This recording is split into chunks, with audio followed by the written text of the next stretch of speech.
Hi, my name is Jordana Reim, and I am the guide for the 21-day meditation challenge.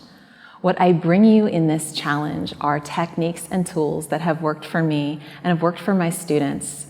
I have had the honor of teaching students in person all over the world, including Los Angeles, Thailand, India, and the Himalayas of Nepal.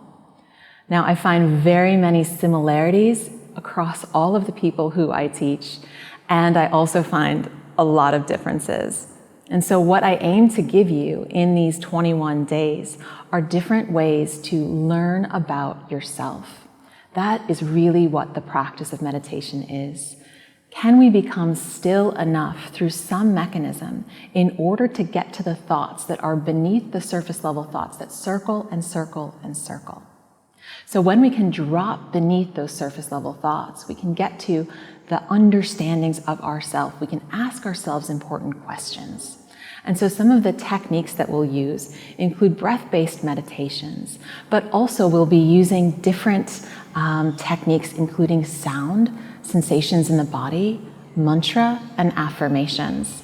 I am sure that you will find something in this series that speaks to you, as that is what I aim. Something that works for everyone, wherever you are in the world. So join me. I look forward to sitting with you.